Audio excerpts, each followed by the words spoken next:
और दिशा कमेटी के सदस्य श्री कपिल देव केसरी जी, उपस्थित अन्य सभी सम्मानित नागरिकगण, बुद्धिजीवी, समाजसेवी, पत्रकार बंधुओं, विषय बहुत जबरदस्त है और इस शानदार और जानदार विषय पर यह विचार गोष्ठी जिला मुख्यालय के इस सभागार में, क्योंकि लगन का समय है, एक एक आदमी का कम से कम 5 जगह 10 जगह का सट्टा है और भाग भाग के कहीं रात का कार्यक्रम है तो दिन में ही, सवेरे ही, रात में ही सही, एक उम्मीद लोग लगाए रहते हैं तो पहुंचने की कोशिश होती है। मैं सबसे पहले कुछ कहने से पहले आप सबसे क्षमा प्रार्थी हूं कि इस कार्यक्रम में मुझे समय से आना चाहिए था, आप सबको सुनना चाहिए था और फिर अपना विचार व्यक्त करना चाहिए था, लेकिन मेरा दुर्भाग्य है कि मैं समय से आपके बीच में बहुत विलंब से आया हूं। लोकसभा का सत्र चल रहा है और शनिवार और रविवार 2 दिन की छुट्टी और फिर 1000 किलोमीटर से आना, 1000 किलोमीटर वापस जाना। अब जो ट्रेन पकड़ेंगे, आज हमें ट्रेन पकड़नी है यहीं से 5 बजे, ये कल 10 बजे हमको पहुंचाएगी, तो 15-16 घंटा जाने में, 15-16 घंटा आने में समय बच नहीं पाता। जिम्मेदारियां बड़ी हैं, क्षेत्र बहुत बड़ा है, हर जगह उपस्थिति दर्ज करानी पड़ती है। खुर्शीद भाई ने प्रोग्राम तो रखा लेकिन ऐसे समय रख लिया जब लगन भी बहुत कड़ी है और इस विषय पर आम जनता तो आएगी नहीं।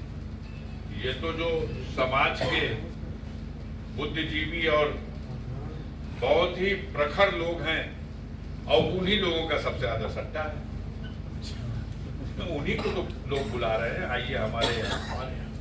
फिर भी आप सब लोगों ने समय निकाला, मुझे आने में विलंब हुआ, इसके लिए फिर क्षमा प्रार्थी। आप लोगों को देर तक हम भी सुने होते बैठ के। विषय है और हमने जिसको सुना वो उसी को सुना जिसने कहा कि संविधान खतरे में है। ये बात कहां से जन्म ले रही है? आजादी के 77 वर्ष बीत जाने के बाद जब एक तरफ देश में चुनी हुई सरकारें अमृत महोत्सव मना रही हैं और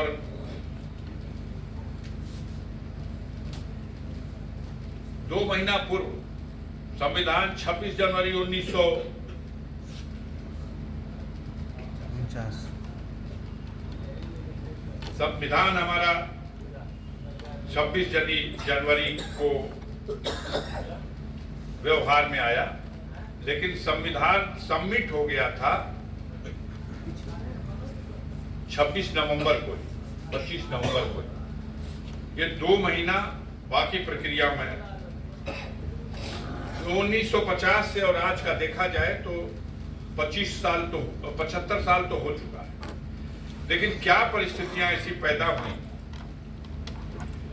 कि 26 जनवरी 1950 के बाद और आज के बीच में इस देश में पहली बार इस चीज पर चिंता हो रही है कि संविधान खतरे में है, क्योंकि अजीब ढोंग है इस समय। उस ढोंग से समाज में लोग डरे हुए हैं। संविधान तो पहले भी था,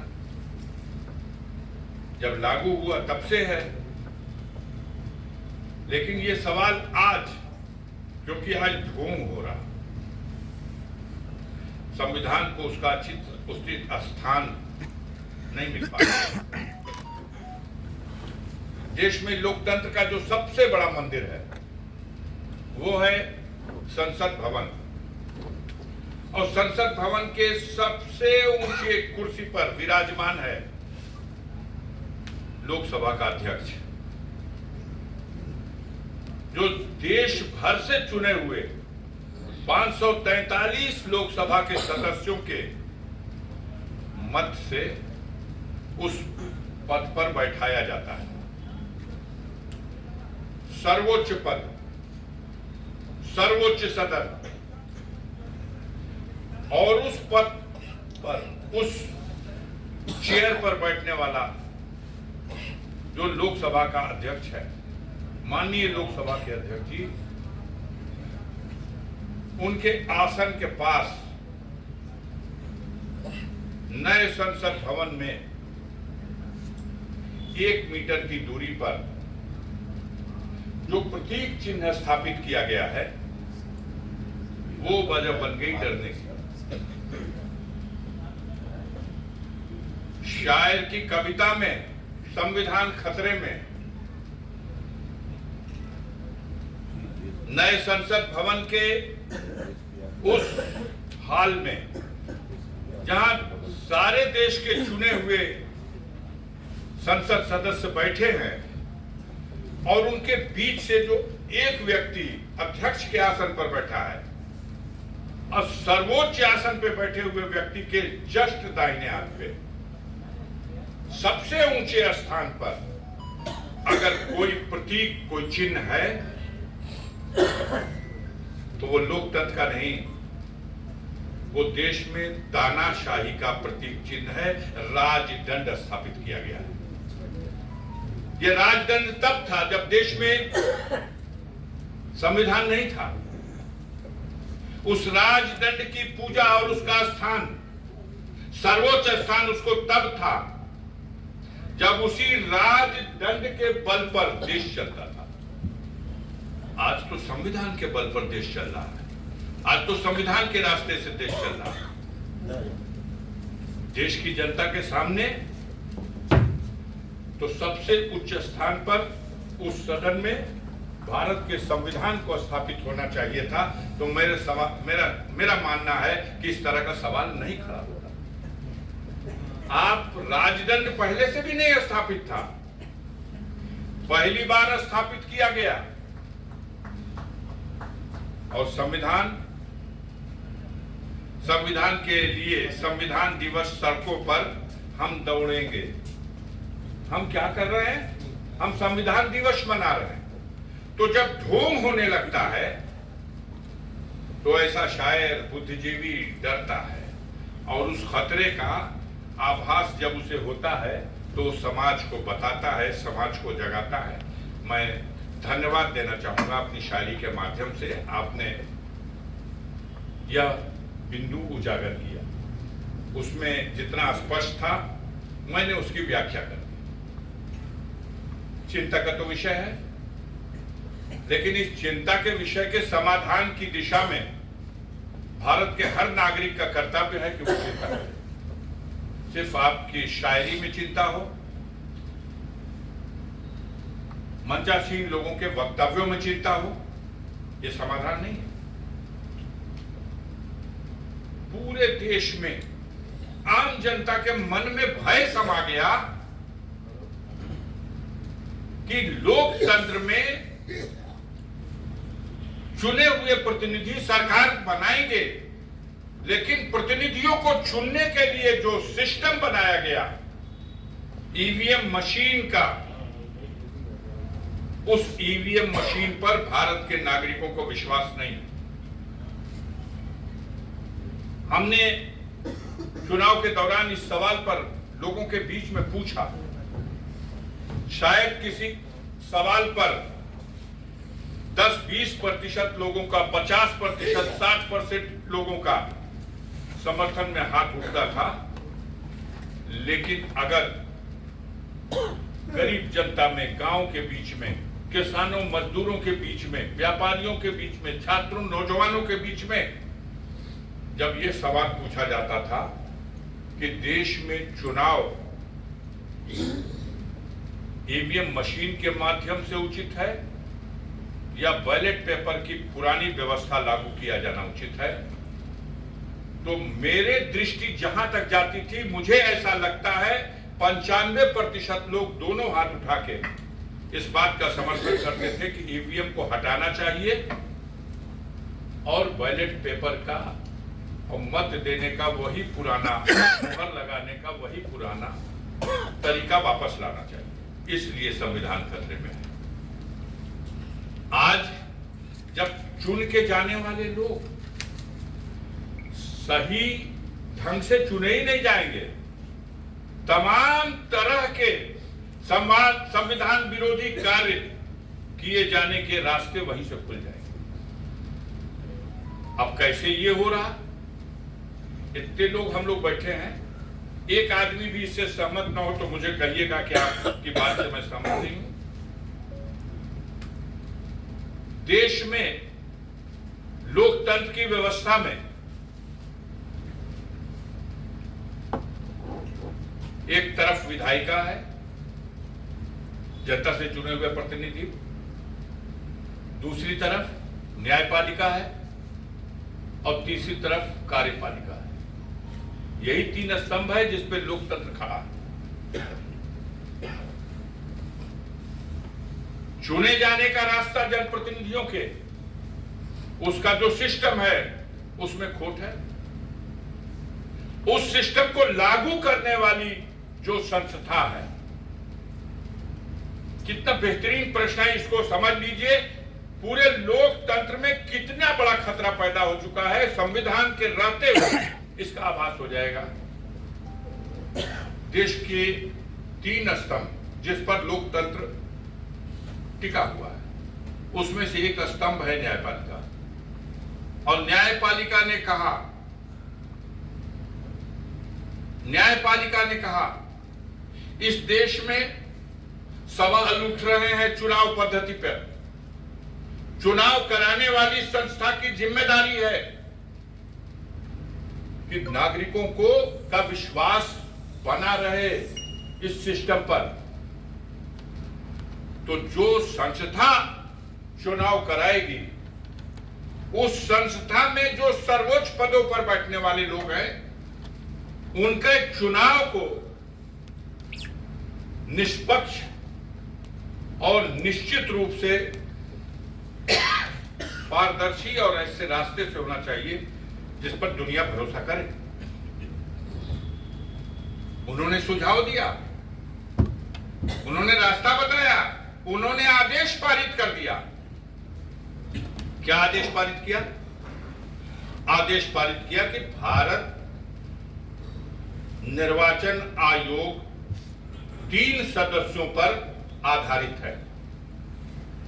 मुख्य निर्वाचन आयुक्त, निर्वाचन आयुक्त और निर्वाचन आयुक्त 3। सर्वोच्च न्यायालय ने एक फैसला दिया, सर्वोच्च न्यायालय ने, चीफ जस्टिस ऑफ इंडिया ने, ये 3 सदस्य जो पूरे देश के चुनाव का प्रबंध देख रहे हैं, इन 3 सदस्यों का चुनाव एक देश का प्रधानमंत्री, एक देश के प्रतिपक्ष का नेता और एक देश के सर्वोच्च न्यायालय का मुख्य न्यायाधीश, ये 3 बैठ करके देश के जितने भी आईएएस अधिकारी हैं, उसके समकक्ष अधिकारी हैं, उनमें से वो सिलेक्ट करेगा कि कौन इस जिम्मेदारी को भली भांति निभाएगा। इस फैसले में क्या खोट था बताओ? 3 लोगों को कहा, देश का प्रधानमंत्री, प्रतिपक्ष का नेता और सुप्रीम कोर्ट का चीफ जस्टिस, इसमें खोट क्या था? लेकिन हमें मंजूर नहीं, हमें मंजूर नहीं। हमने सर्वोच्च न्यायालय के उस आदेश को खंडित करने के लिए सदन बुला लिया। और देश के लोकतंत्र की व्यवस्था में सबसे बड़ी शक्ति सदन के बहुमत को है, और हमने सदन के बहुमत से उस आदेश को खंडित करके नया कानून बना दिया। एक प्रतिपक्ष का नेता तो होगा, लेकिन एक देश का प्रधानमंत्री होगा, और एक उसी प्रधानमंत्री के मंत्रिपरिषद का, जिसको वही प्रधानमंत्री तय करेगा, वो सदस्य होगा। बताओ, ईमानदारी से चयन हो सकता है? हम आपसे सबसे सवाल कर रहे हैं, बताइए। नहीं, बिल्कुल नहीं होगा। दो लोग एक तरफ हो जाएंगे, हम और एक हम जिसको चुने वो, और एक आप विरोध वाले, तो वही होगा हमेशा जो हम चाहेंगे। और यही हुआ। जो तीनों लोग बैठे हुए हैं, एक सज्जन थे, वो त्याग पत्र देके पद रिक्त कर दिए। दूसरे सज्जन का कार्यकाल पूरा हुआ था, रिक्त हो गए थे। अब तीसरे सज्जन पहले ही से गुजराती मॉडल है।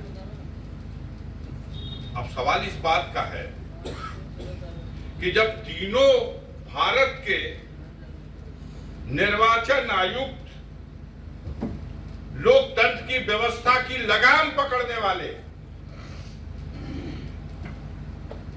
उनकी जो नियुक्ति होगी उसमें अगर किसी तरह का चालाकी हो गई है तो क्या उम्मीद है, बताइए। सदन में तो जिसका बहुमत है उसकी नीयत में खोट है, रास्ता क्या बचता है? देश को बचाने के लिए, लोकतंत्र को बचाने के लिए, संविधान को बचाने के लिए रास्ता एक बचता है, वो है जन आंदोलन का। अब फैसला जनता को करना होगा, जनता को खुद खड़े होना होगा। हम इस पार्टी के हैं, हमें ईवीएम मशीन और उससे वोट दिलाने का तरीका अच्छा नहीं लगता, लेकिन हम बस यही कहेंगे, इतने से तो नहीं होगा। ये सारे देश की सारी पार्टियों के लोग खड़े होकर के जिस दिन ये कह देंगे कि अब ईवीएम से वोट का हम बहिष्कार कर देंगे और भारत की जनता को हम जागरूक करके इसमें समर्थन मांग करके उनको भी बहुमत में सड़कों पर खड़ा कर देंगे, मेरे समझ से बेईमान शासक और पदों पर बैठे हुए लोग मजबूर हो जाएंगे और इस बेईमान ईवीएम मशीन को हटाना होगा। अब बिना इसके हटे आप ये समझते हैं कि संविधान की किताब बदली जाएगी? मैं गारंटी लिख के देता हूं, संविधान की किताब नहीं बदली जाएगी, बिल्कुल नहीं बदली जाएगी। बाबा साहब भीमराव अम्बेडकर ने कहा था कि बहुत अच्छा है संविधान, लेकिन व्यवस्था चलाने वाले लोग अगर उनकी नीयत में खोट होगी तो यही संविधान उनको बेईमानी करने के बड़े शानदार रास्ते देगा। एक दिन में पास हुआ है किसानों के विरुद्ध वो तीनों काला कानून, इतने बड़े कानून बनाया गया और देश की संसद में बहस तक नहीं होने दी गई। उसी दिन लोकसभा में पास, उसी दिन राज्यसभा में पास। कहा जाता है कि राज्यसभा में तो गिनती में 6 वोट कम था, फिर भी पास हो गया। इनके लोग आए नहीं थे, रेडी नहीं थे अभी कि आज वोट हो जाएगा। हाँ की संख्या अधिक, ना की संख्या, इतना संवेदनशील विषय और उसमें बनाया जाने वाला नया कानून, लोग चिल्ला रहे हैं इस पर बहस करिए, इस पे मत विभाजन करके तब तय करिए। और आसन पे बैठा हुआ व्यक्ति कहता है, जो हाँ के समर्थन में है हाँ कहें हाँ, जो ना के समर्थन में है ना कहें ना। मेरे समझ से हाँ की संख्या अधिक है, इसलिए पास। ऐसा तो कभी नहीं हुआ, मत विभाजन तक नहीं हुआ। अभी यह है कि मुर्गी की दुकान कहीं कहीं बाजारों में कोने पे चौराहे पे पहले ही मिल जाती है, मछली वाली, मुर्गी वाली, अंडे वाली। सब्जी बाद में मिलती है, ये पहले ही होते हैं। कभी किसी मुर्गी वाले के दुकान पे जाना, उसके झांपे के पास खड़े हो जाना, 10 मिनट सब्र करके। एक सज्जन आएंगे कोई, तो कहेंगे कि भाई 2 मुर्गी दे दीजिए। कितने वजन की? तो एक वो दे दीजिए, वो झांपा है उसमें 50 तो है मुर्गी, एक वो निकाल दो, एक वो निकाल दो, तो 2 निकालेगा।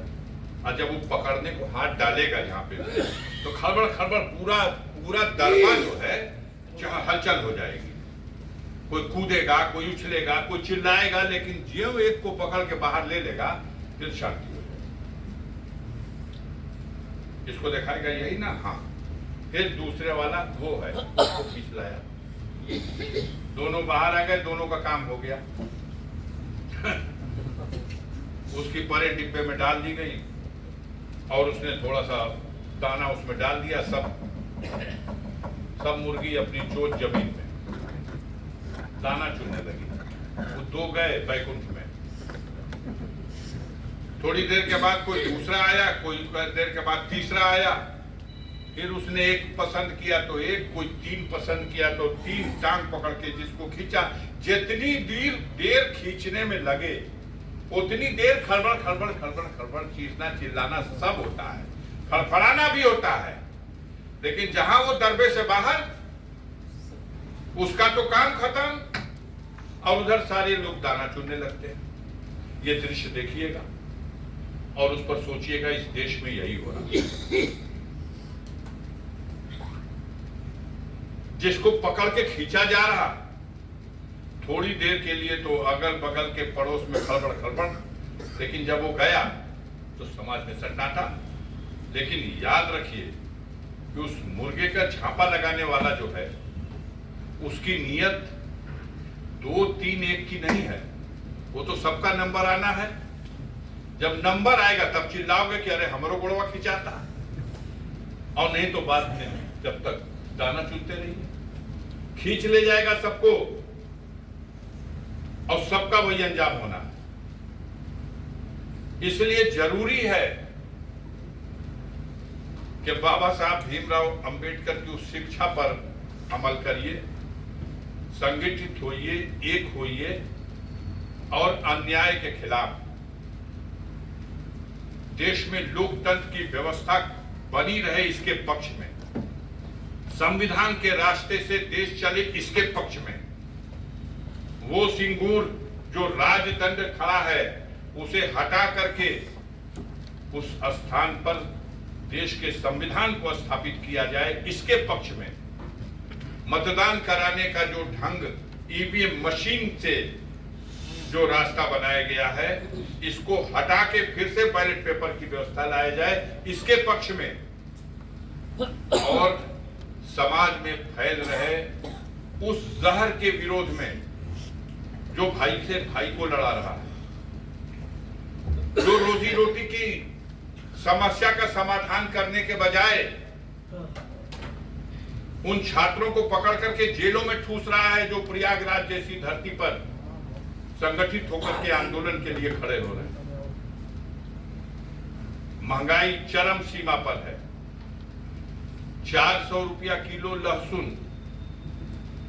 हो गया कि नहीं है? कुछ कम होगा तो बता दीजिए।